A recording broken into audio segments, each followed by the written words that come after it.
We go with the Lord, with the flow of the Lord, with the work of the Holy Spirit, with the flow of the Holy Spirit, bearing the conscience of the Lord in our heart. So, people of God, let's move on in the Word of God. We were looking at Luke chapter 10. And we want to continue to look into Luke chapter 10.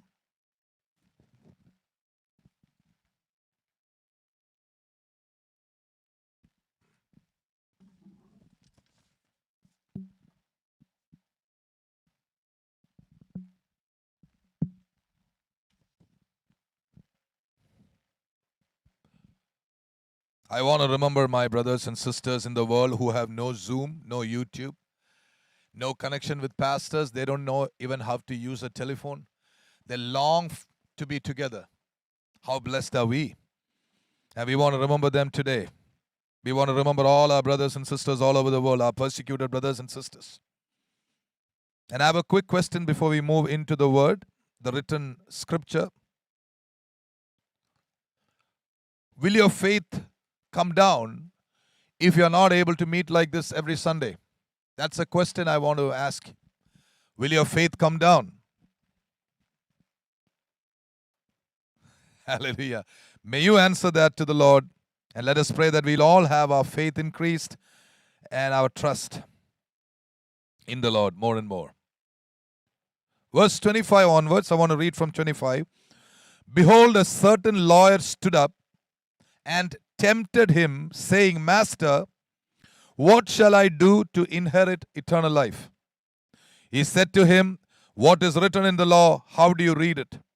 And Jesus answering said, You shall love the Lord your God with all your heart, with all your soul, with all your strength, and with all your mind, and your neighbor as yourself. And he said to him, You have answered right. This do, and you shall live. Verse 29, But he, the lawyer, willing to justify himself, said unto Jesus, Who is my neighbor? Jesus answering said, A certain man went down from Jerusalem to Jericho, fell among thieves, which stripped him of his raiment, and wounded him, and departed, leaving him half dead. And by chance there came down a certain priest that way. When he saw him, he passed by on the other side. Likewise the Levite, when he was at the place, came and looked on him, passed by on the other side. But a certain Samaritan, as he journeyed, came where he was. When he saw him, he had compassion on him. And he went to him, bound up his wounds, pouring in oil and wine, set him on his own beast, brought him to an inn, took care of him. And on the morrow, the next day when he departed, he took out 2 pence, gave them to the host, said to him, Take care of him. Whatever you spend more when I come again, I will repay thee. Now Jesus asked the lawyer, Which now of these 3 do you think was neighbor unto him that fell among the thieves? He said, He that shows mercy on him. Then said Jesus to him, Go and do thou likewise. Go and do thou likewise. Jesus, the character of Jesus displayed during his teaching. Point number 1, which I have been impressed upon my spirit when I was reading this, or my observation. When I was reading this, we all can have our own reading when we read the scriptures. And we learn that we should learn the scripture with the scripture. We should learn the scripture with our conscience. We should learn the scripture with the leading of the Holy Spirit. This is something very important. Learning the scripture with the scripture is important. Learning the scripture with the agreement of your conscience is very important. Learning the scripture under the leading of the Holy Spirit is very important. When I was reading this, when I was preparing this, my eyes were focusing on Jesus, his attitude, how Jesus was responding to a lawyer, also known as a Levite. A Levite, a person from the tribe of Levi. Leviticus can be written as Acts of the Levites, so to express, so to speak. So there was a Levite who wanted to ask Jesus a question because Jesus was saying so many things that the Levite wanted to ask him a question. Verse 25, Behold, a certain lawyer or a Levite stood up. He tempted him. His purpose was not to get an answer. His purpose was to make sure that Jesus was falling. He tempted him and saying, Master, what shall I do to receive eternal life? Jesus was very wise. Now, this is what I saw in what Jesus was speaking. Jesus said, what is written in the law? How do you read it? Very profound words of wisdom. Jesus does not speak to his personality. Jesus does not push him down. Jesus never says, you are a Levi, you don't understand anything, you are under the law. He doesn't say anything like that. But rather, Jesus answers him in a way that can lift him up. Hallelujah. He never touches the personality. He does not push that person down. Jesus is very concerned even about the personality or the moral standing of this Levite who actually stood up to tempt God. That is one good character, nature that I see of Jesus. People of God, as we stand in faith, you will see that there are many detractors who will ask you questions. People may not mean the best of us. I thank God that I personally have people who pray for me, who are concerned, who love me. But then you should also know, as we move towards in faith, there are many people who will ask you questions to push you down, to derail you. And our attitude is never something to hit them or push them down or to tell them, you blind, you idiot, you are not even a Christian, you are unconverted. The scriptures are discerned only by those who are born again. We never stoop to that level. Rather, we would be concerned about the life of that particular person. That is picture number one that I see from Jesus. Jesus says very gently, I'm sure, what do you think of it? What's your reading of the scriptures? And then he says, this lawyer says, he's a Levite, he knows the scripture. This man knows the scriptures very well because he's also a scribe. S-C-R-I-B-E. A scribe is somebody who writes the scriptures down. In those days, it was very necessary to preserve the written scripture. So they had scribes who would write down and read the scriptures.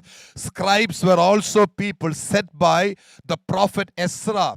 After the exile, after they came back from the exile, Ezra understood that the people went astray because the scriptures or the word was not taught to them correctly. And that is very true. Praise God. So Ezra, the prophet, the scribe, was appointed to read out. They had synagogues. They would come together and they would read out the scriptures. So the scribes knew the scriptures very well. This man, this lawyer, this Levite was a scribe, and he stood up to ask question. Lord, this is the question he asked. Jesus said, what is your reading about? In other words, not only was Jesus encouraging this man's personality, he was also encouraging the man's profession. Please understand that Jesus never pushes people down. Even when people oppose you, we don't push them down with an argument. May I say something? A lot of denominations come in Christianity because we choose to cut somebody off. I don't agree with you. You don't seem to see my point of view. I can't agree with you. Sorry, I don't mix with you anymore. Jesus would expect us to behave a little better. That's what I see. Someone receive it in Jesus' name. What is your reading of it? What is your profession? It is not that I don't dishonor it. It is not that I don't dishonor your thinking. What is your reading of it? And he answering said, you shall love the Lord your God with all your heart, with all your soul, with all your strength, and with all your mind, and your neighbor as yourself. Now that is his reading of eternal life. That is his understanding of gaining eternal life. What does Jesus say? He said to him, you have answered right. This do, and you shall live. Jesus told him, do this. In other words, to my understanding, Jesus was standing with him. Now, question to you, people of God, in the New Testament. Do you think loving the Lord your God with all your heart, all your soul, all your mind, and loving your neighbor by itself will take you to heaven? What do you think? Unless you believe in the Lord Jesus Christ, unless you believe in the atonement that Jesus Christ had for you and me on the cross of Calvary, any form of doctrine has no value in the kingdom of God.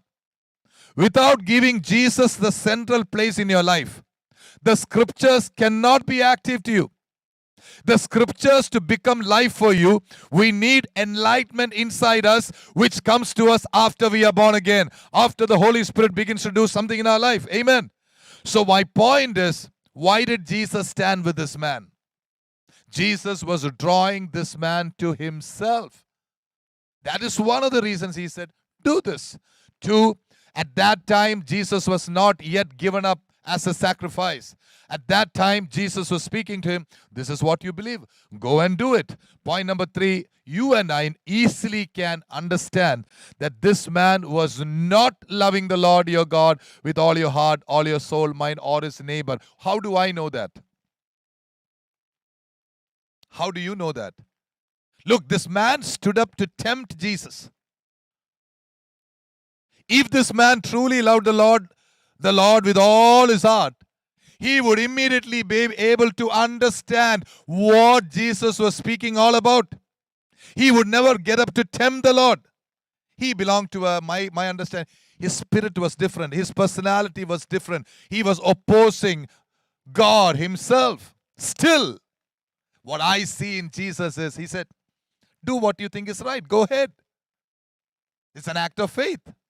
Praise God. Hallelujah. I'm looking at Jesus. He said, you have answered right. This do, you shall live. Verse 29, again it tells us of his nature. But he willing to justify himself. In other words, he was silenced in front of all those people. Now many of you would have seen Dr. Ravi Zacharias' meeting. When he stands up to preach, a lot of these young people come and ask him questions. And if they were really asking a question, they really wanted an answer, his messages have the answers. But you can see some of them standing with a rebellious attitude. No, that is not what I meant. No, actually what I meant is this. No, actually what I meant is that. In other words, they are beating around the bush. People of God. Same thing that you see there. I stood up to ask a question so that I can silence the speaker, was the attitude of this Levite. Jesus went down to his level. My brother, what is your reading of it? My fellow Jew, what is your reading of it? My fellow brother in Abraham, what is your reading of it? Well, love the Lord your God. Okay, do it. Amen. But he wants to justify himself. So again he asks a question. What does he say? Who is my neighbor? Now that is a dumb question to ask. You know why? Because in the old covenant, every child of Abraham, son, grandson, great-son, grandson of Abraham is your brother. In the old covenant, according to the flesh, all brothers of Abraham was your flesh, was your brother and sister. So why did he ask that question? Answer is in the scripture, because he wanted to justify himself. But again, when I look at Jesus, Jesus doesn't cut him off again. Jesus still stands with him in love, trying to save that soul, trying to bring that soul, knowing very well that if this man doesn't put his trust in him, this man with all his knowledge in the scripture was going straight to hell. People of God, can you get that? Praise God. Now Jesus answering said, look at Jesus, I'm focusing on Jesus. A certain man went down to from Jerusalem to Jericho. Why was Jesus telling that particular parable? Because Jesus knew that this man knew the law by heart. He knew the scriptures by heart, but he did not have the heart of God. If he had the heart of God, he would only be reacting in godly love.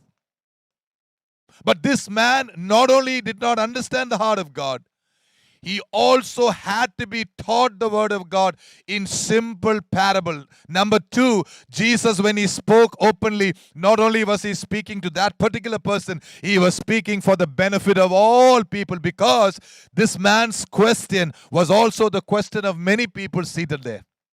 In other words, the teaching of Jesus is so edifying, is so simple, is so straight. It doesn't offend anybody. It doesn't hurt anybody. At the same time, it silences the questions of demons. If you will permit me, I am of the opinion that this man had a couple of demons in him. Amen. And this is my observation. And Jesus did not straight away cast the demon out. Jesus did not crush the devil or anything. He simply was answering that man, this time with a parable. Now we're going to look into the parable. Jesus answering said, a certain man went down from Jerusalem to Jericho. He fell among thieves, which stripped him of his raiment, that is cloth, wounded him, departed, leaving him half dead. And by chance, there came down a certain priest that way. When he saw him, he passed by on the other side. Likewise, a Levite, when he was at the place, came and looked on him. That's a Levite. In other words, that is the tribe or the clan of the lawyer himself. When he was at the place, came and looked on him, passed by on the other side. But a certain Samaritan, as he journeyed, came where he was. When he saw him, he had compassion on him, went to him and bound up his wounds, pouring in oil and wine, set him on his own beast, that is his donkey, brought him into an inn and took care of him. And on the morrow, which means the next day, when he departed, he took out 2 pence, gave them to the host, said to him, take care of him. And whatsoever you spend more, when I come again, I will repay you. Now Jesus asked this man, which now of these 3 do you think was a neighbor unto him that fell among the thieves? And he said, he that showed mercy on him. Then Jesus said to him, go and do likewise. This man is now silenced. In other words, even when he was coming to tempt Jesus, I would say that day Jesus had won a soul. Now this man, he's our teaching, when we come into the New Testament, the old man in him is gone. I'm going to replace this. I'm going to take the whole thing to the new covenant. The resurrected Jesus by the side of the Father. You and I have a new man. We are born again. We have the Spirit of God inside us. We have the Word of God inside us. The blood of the Lamb protects us. All these things after the resurrection of the Lord Jesus Christ. Now, same scenario you bring into our modern church situation. When somebody comes and asks you a question, here is a beautiful example of how we can answer them. You see how gently, how wisely Jesus dealt with them. How many of you like apologetics? That is a branch of evangelism, by the way, which I would love to see birthing even in our church. That we will be able to answer the questions of people who do not understand anything. Straight away you tell them about Adam and Eve. They don't understand. In our schools here, they teach about evolution. Our little children are brainwashed to think that we were born from monkeys and apes. And I refuse to think that I belong to, or my grandfather was or my great-grandfather was a monkey. I refuse to believe that. I'm sorry. I refuse to believe that. But are these children growing up with this school of thinking? They ask you questions. They ask you questions about the birth. And you tell them, when God was in the Garden of Eden, they said, are you crazy? God, Adam, Eden, can you prove it to me? We need something greater than that. We need something that will make the scriptures alive to a world that have no understanding or basis. And I tell you, the best way to do is to love that person who asked the question. That's a great example that we see from the Lord Jesus Christ, because we are called to save people, not to cut them down, not to push them down, not to trample them under our feet. Sadly today, people of God, I want you to know, many people have left Christianity because of this one attitude. I know something better than you. I know it is true. We may know a lot of things better than other people, but the way we handle people is very important. And I thank God I have had the privilege of being raised up in churches like that. I have the privilege of people who deal with me like that. Let's lift our hands and praise God. Hallelujah. Now I want to show a couple of pictures right here with your permission. Are we all good to go? Are you okay there? Pastor? Right here too. Babuguti brother on the other side. You okay? Everybody? Okay. Now let me show you some pictures from this. Verse 24 onwards, the pictures. Question number 1. Is this a parable or did this really happen? Jesus says, Jerusalem to Jericho. If this is just a parable, Jesus could have said, a man traveled from one place to another place. But he does say that this man traveled from Jerusalem to Jericho. Let me show you some signs, some pictures there. This man traveled from Jerusalem to Jericho. There is specificity there. And then you see, he talks about 3 people that came that way. A priest came that way. A Levite came that way. And why did Jesus say a Samaritan came that way? It could be any Gentile. Why a Samaritan? Specific again. Verse 34, we see about oil and wine and says his own beast. And then you see verse 35, on the next day when he departed, he took out 2 pence and gave them to the host and said to them, take care of him. When I come back, when I come again, telling me, if I'm looking at it objectively, telling me, yes, this man had a habit of going through that inn. He was a frequent traveler. Now, I'm not trying to prove or connect it to some other biblical characters. No, I don't have any clue, and I don't think it's going to make any difference edifying us in any way. But I want to show you some pictures here which could be good for us. Number one, these are figurative language. This is not absolute. These are figurative languages. In other words, I'm using these pictures. You can receive it to understand a greater message which the Holy Spirit wants to give to you today. Can I hear an amen to that, people of God? Amen. A certain man went down from Jerusalem to Jericho. Quick question. Which is closer to the heart of God in the Old Testament? Was it Jerusalem or Jericho? Jerusalem. Not today. Today, what is closest to the heart is the heart of a born-again child of God. Amen. But I told you, I am being figurative here. I'm taking a figurative look, a picture. All right? You can forget that picture as soon as you leave the place. Don't take it as absolute doctrine. Jesus was going from Jerusalem to Jericho. And then, this man was going. What happened? What are the things that happen when you go from the center of God's heart towards the periphery? He fell among thieves. He was stripped of his raiment. He was wounded and he was half dead. And the picture I would like to tell you is this happens when you and I choose to move away from the very center of God's will. I hope the picture comes very clearly. Now, there was a big argument in the kingdom of God at one time.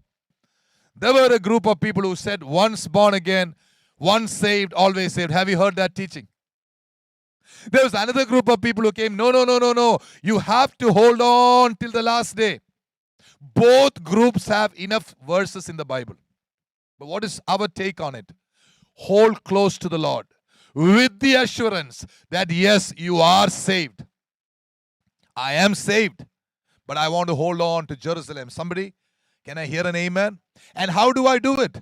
I cannot hold on to Jerusalem with my own strength. That is why we need to pray. We need to have the fellowship of the Holy Spirit. We must have fellowship with one another. We must have prayer. We must have spend more time in fasting and prayer. And I want to tell you, I want to encourage you, sometimes there are situations in our life that look so difficult for us. But whenever you see a problem, people of God, let me give you wisdom. We should lift our hands and praise God. Because if those mountains were not there, we may not have been able to come closer to the Lord. That is why Paul also says, rejoice. Again, I tell to you, rejoice, because we know as children of God, every time we have a problem, we don't run away to Jericho. We come closer to Jerusalem. Praise the Lord. I hope that picture has served its purpose. A man goes from Jerusalem to Jericho. 3 things happen there, which you can already say. He fell among thieves. The Bible says the devil comes to kill, steal every good thought, every scriptural standing, every experience that God has given to you are important for us to remember and thank God. For example, when I was praying for today, Sunday, I said, I thank you because you kept the rain away. Last Sunday, it's a good thing to thank the Lord for. Hallelujah. So experiences, testimony are all given by God. And every time we come across a new problem, people of God, let us always remember to thank God for His faithfulness. Because when we come across a problem, the thief will come and say, come on, where is your God now? For example, many of you may be asking this question. Pastor, last Sunday we saw a miracle. We saw how the rain stopped as soon as we started to preach. But it is not happening today. We were praying. We are even preaching. But we have this drizzles. Well, the thief can come and whisper things into your ears. But praise God, this is a time to understand a better perspective of God. We are not those who run away because of thieves, because of people who put thoughts. But we are those who press closer to Jerusalem, because the farther away we go from the presence of God, thieves, The demons will try to put thoughts, ask questions. Pastor, why have you been sick for so long? You are being used by God to heal so many people. Pastor, why did that pastor have a heart attack? For the glory of God. Hallelujah. Praise God. We must come closer, and we must be closer in Jerusalem with the Lord. That is a good thing that we have. 2, he was wounded. When he moved away from Jerusalem to Jericho, he was wounded. People of God, we are all aware of our wounds in the flesh, wounds in the body. How many of you know we can be wounded in the mind? And did you know that if you don't deal with these wounds in the mind, even if wounds in your heart, these little wounds can take away the energy. Somebody said something and you put it in your heart. Oh, how could he say that to me? Even after loving me so much, loving him so much. That word came and hit me so much. That word sticks on like a bullet and slowly takes away life. That is why Christians who start so well, baptized, filled in the Holy Spirit, when they see problems, oh God, why did you let that happen? I can't get over that bitterness. I can't get over that anger. How could God do this to me? People of God, cheer up. It is not God who does it. This is the way of life. But this morning I want you to know there is always healing for the heart, and there is always healing for the mind. The devil comes to kill, to take away, to destroy the happiness. But good news, God never allows that to happen to you. This morning I pray whoever is listening will have a cleansed and a healed heart, that they will be on double the fire for Jesus. I personally have been hurt and offended so many times in my life, early Christian life. The Lord has taught me how to heal, how to pray, how to speak to God. Lord, that word she said, that word he said, that really made a problem for me. God said, when I say God said, I don't say that God suddenly came to me and I'm not saying that. I hope you understand my language by now. The impression in my heart was, I am your healer. And I personally have felt the effect of that healing. Words, hurtful words, offenses, attitudes, demonic attitudes, rejection. All these things can bring in what? Hurts and offenses in your life. And what can happen like this man? We can be wounded. This morning, people of God, may you be healed in your hearts and minds. May your spirit, soul, and body be completely healed. And let it be completely healed at the coming of our Lord Jesus Christ. And number 3, you see, departed, leaving him half dead. Half dead means you are not able to do anything for yourself. Now, a lot of Christians, I am trying to put everything in the new covenant in the churches. A lot of Christians don't live their full potential. They need somebody to lift them up. They need somebody to lift them up. And I am putting across this question to you, to all of us. How many of you would like to ask the Lord for a ministry? Some people call it a mercy ministry. There is nothing like that I know in the Bible. But you know what I mean by that? To lift up somebody when they are really down. What they need is not large doctrines. What they need is not a long discourse. What they need is not a big message.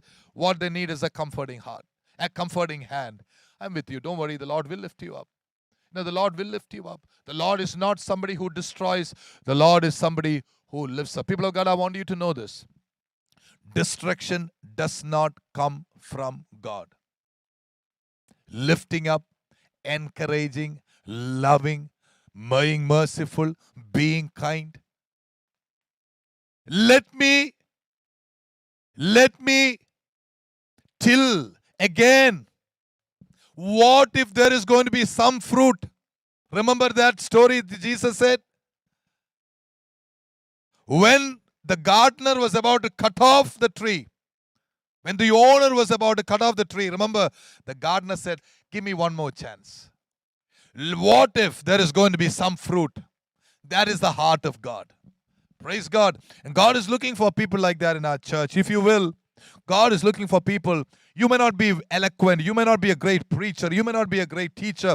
You may not be just an ordinary person. But I want to tell you, if you have a heart to lift somebody's heart up, if you have a hand to go and comfort somebody, this message will be fruitful even today. Now, 3 people, by chance, there came down a certain priest that way. When he saw him, he passed by on the other side. Now, I don't want to blame the priest. I don't like to do that because he's busy. He's got his work to do. His time is all, I'm not being sarcastic. He got his time all set. If you don't go there at the temple at the right time, God can be angry with you. That is the concept that the priest had. So he went that way. When he saw him, he probably said, my brother, I'm so sorry, but this is God's curse on you. You know, this is probably because of something that you did. You deserve it. But I am a priest and I need to go. That was a school of thinking in those days. Now comes a Levite who he was also at the place. He came and looked on him. Now there's a difference between the Pharisee or the priest and the Levite. Let me read it for you. By chance there came down a certain priest that way. When he saw him, he passed by on the other side. The minute he saw him, he passed by. That was a priest who was looking at that man and probably thinking, this man deserves what is happening to him. He looks at him and runs away. Because the Bible says in the book of Psalms 1, blessed is the man that does not stand in the way of the sinners. Oh, I hope you're getting it. And he took it literally. He took it literally. I'm not standing in the way of the sinner because that man is a sinner. And he deserves it. I am not a sinner. I am righteous by the law of Moses. So I'm not even standing I hope you understand that. Taking the word of God without understanding the heart of God. People of God, another man came, a Levite. He had a little more heart. What did he do? When he was at the place, he came to the man's body and looked at him. He was better. He was better. He was not like the priest, because the priest was only interested in the rituals. This man knew the scriptures a little more. I told you the reason for that. Because he was a scribe. So he went one more step. He looked at the man as he was walking. He looked at the man and then he went away. The first guy, he just walked by. Hey, I'm not a sinner. I want to move away. The second guy, he looked at it. Probably he thought for a minute. He went away. Now Jesus says, here comes another guy who is not a Levite, he is not a priest, he is a Samaritan. Now, why a Samaritan? I asked you that question before. Why did Jesus mention a Samaritan? Because Samaritans would not accept Jewish people and Jewish people would not accept Samaritans. There was no way the two could meet. Hallelujah. Praise the Lord. And two, we know Samaritans were second cousins or third cousins to the people of Israel. You know that. When you study history, we know how the people of Samaritans came through. They were also children of Jacob. They say very clearly that lady at the well told Jesus, our great-grandfather Jacob, he gave us this well. In other words, the people of Samaria were a mixed race. Part of them were Jewish and part of them were not Jewish. They had come mixed with the Gentile people after the exile. When they came back, along with the exile came a lot of people. There was a mixture. There was a racial mixture. And then what happened? They excluded them. Here is a person coming in. And this man, Jesus speaks about the Samaritan. This man, we hear the things that he did. Question, why did Jesus speak about this man? What is the picture that we see here? Answer, people of God, God's heart is not in the ritual. God's heart is not in the deadness of the written word of God. Please understand this very clearly. The word of God must have life in it. This Levite knew the scripture so well. He did not have a heart for the man, because if he knew the scriptures, the Bible says very clearly about who you should have compassion on. This man was traveling from Jerusalem to Jericho, telling him he was a Jew himself. He was his own brother. He was the brother of the Pharisee. He was the brother of the priest. He was the brother of the Levite. Still, he had no time for his brother. Here comes a Samaritan who is a second cousin or a third cousin or a fourth cousin. But I tell you, God's heart was with this Samaritan. Now, another picture. The opportunity was given to the priest. He didn't take it. An opportunity to show kindness was given to the Levite. He didn't take it. Now God says, I gave you an opportunity to bless your brother. You were too busy with the things of the temple. Here comes the Gentile. Can somebody receive it in Jesus' name? Here comes the Gentile. I will use him. I would think secretly Jesus was prophesying. And the people could not take it, so he put it across in a parable. In other words, the same thing that Jesus said. I want, oh Jerusalem, how I have longed to put you under my wings. But you would not. You would not take me. You don't want me. You are more interested in the temple of Solomon. You are more interested in your tradition. You are more interested in these things. You are not interested in my heart. People of God, I want you to know this. God is more interested that we have His heart, His nature, His character, that we may become like Jesus every day, which I tell you is not the easiest thing to do. But thank God we have the Word of God. Thank God we have the Holy Spirit. Thank God we have the fellowship of saints. Thank God we have people praying for us, and we will reach there, which is to become like Jesus every day. Jerusalem to Jericho, picture number 1. Jerusalem to Jericho, picture number 2. Jerusalem to Jericho and the Samaritan. The time of the Gentiles. We hear that. God was giving this man an opportunity, and he passed the test. May I use that to tell us there may be so many tests coming our way every day. We may be passing by as a priest. We may be passing by as a Levite. Oh, I know everything about it. I know everything about it. You hear somebody is sick. Oh yeah, she can be healed. He can be healed. Take them to the hospital or get somebody to pray for them. Is somebody got faith to heal? Pray. But sometimes when you pray, God doesn't answer up. How many of you had prayers which were not answered? How many of you been to doctors and the doctor's medicine could not save you? May I suggest something? It could be an area for you to know God a little better. I want to tell you, I prayed for people. Remember 2 months ago, I prayed for a person through Zoom in Haryana. Never knew Jesus, never heard about Jesus. God gave me an opportunity. That person testified of seeing Jesus when I was praying. And I rejoiced and said, wow, this person is going to know Jesus. But 2 days later, she died. How do you explain that? Something better. How do you explain? I'm telling you, I'm testifying to you what really happened. A woman who had never heard of Jesus. A husband who never heard of Jesus, connected to us through a person we know in India. I prayed for them through WhatsApp. As I was praying, a Gentile woman who never heard of Jesus told me, I saw the Lord Jesus Christ showing His hands like this, and I feel very good. I feel like getting up. I said, God has already healed you, sister. Praise the Lord. And I made her to pray the sinner's prayer. And I believe she was saved. But 2 days later, my connection calls me and says, Pastor, I am so sad she passed away. I said, I am not sad, because by this time, I know a little more of the heart of God. 10 years ago, that would have driven me to some kind of depression. What? I prayed and this lady saw the hands of Jesus. Is it my fault? Is it because of something I said? No. When you understand the sovereignty of God, He does all things well.